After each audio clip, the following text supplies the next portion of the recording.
High প্রোটিনযুক্ত এবং পুষ্টি সমৃদ্ধ পারফেক্ট বাচ্চাদের জন্য প্যানকেক রেসিপি। নমস্কার বন্ধুরা, বাচ্চাদের খাবার রেসিপির আরও একটি নতুন পর্বে সবাইকে স্বাগতম জানাচ্ছি। আশা করি ভিডিওটি না টেনে সবাই শেষ পর্যন্ত দেখবেন। আর আজ আমি আপনাদের সাথে শেয়ার করব প্যানকেক। আর প্যানকেক যতটা না সুস্বাদু ততটাই বানানো ইজি এবং বাচ্চাদের জন্য একটা পুষ্টি সমৃদ্ধ খাবার, মানে এটাতে কিন্তু প্রোটিনের কোনো অভাব থাকে না। তাহলে চলুন রেসিপি বলতে বলতে আরও পুষ্টিগুণ আপনাদের বলে দেব। শুরুতে আমি এখানে একটা ডিম নিয়ে নিয়েছি। আর এখানে আপনারা কখনোই হাঁসের ডিম নেবেন না, আপনারা মুরগির ডিম, সেটা দেশি মুরগির ডিমও নিতে পারেন, আবার পোলট্রি মুরগির ডিমও নিতে পারেন। আর এই ডিমটাকে আমি ভালো করে ফেটিয়ে নিয়ে এর ভিতরে দিয়ে দিলাম পরিমাণ মতো চিনি। আর চিনি আর ডিমটাকে ভালো করে নেড়েচেড়ে মিশিয়ে নিতে হবে যতক্ষণ না পর্যন্ত চিনিটা একদমই গলে যায়। এভাবে হাত দিয়ে দেখতে হবে চিনিটা গলে গেছে কিনা। এবার এর ভিতরে অল্প অল্প করে কিন্তু ময়দা অ্যাড করতে হবে। আপনারা একবারে বেশি ময়দা অ্যাড করবেন না, আবার একবারে বেশি দুধ কিংবা জল দিবেন না। আর এবার এখানে দেখুন আমি এখানে ময়দা অ্যাড করছি, তার ভিতরে দিয়ে দিলাম অল্প পরিমাণে খাবার সোডা। এবার এটাকে আমি ভালো করে নেড়েচেড়ে মাখিয়ে নেব।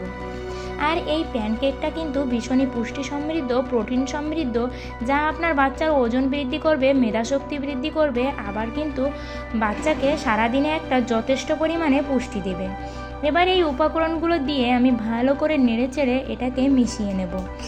প্যানকেক বানানোর সময় একটা কথা বারবার করে বলছি যে এতে এক্সট্রা বেশি জল দেওয়ার চেষ্টা করবেন না এবং এই ময়দাটাকে একবারে দেবেন না, একটু ধীরে ধীরে দেবেন। আর এখানে আমি ময়দা দিয়ে তার ভিতরে আমি দিয়ে দিলাম অল্প পরিমাণে খাবার সাদা তেল, মানে যেটা বলছি সয়াবিন তেল।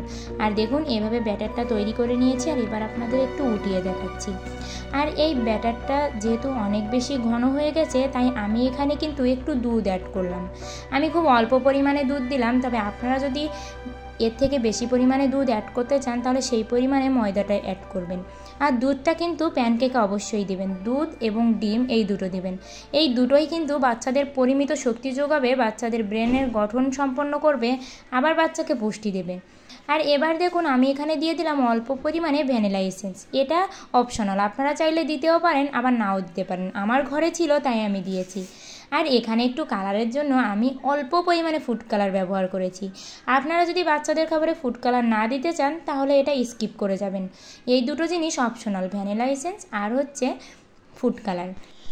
আর এবার আমি ছোট চামচের সাহায্যে 2 চামচ ডো দিয়ে ঠিক ঢাকনা দিয়ে এভাবে ঢেকে দেবো। আর ঢেকে দিতেই দেখুন বেশ কিন্তু ফুলকো ফুলকো হয়ে যাবে এবং তলাটা একদম কতটা সুন্দর হয়েছে, দেখুন কালারটাও ভীষণ সুন্দর হয়েছে। এভাবে আমি সবগুলো উপকরণ বানিয়ে নিয়েছি। আর দেখুন কতটা সুন্দর দেখতে হয়েছে, খেতে কিন্তু আরও বেশি মজা হয়েছে। আপনারা অবশ্যই আপনাদের বাচ্চাদের জন্য একবার হলেও এটা ট্রাই করবেন।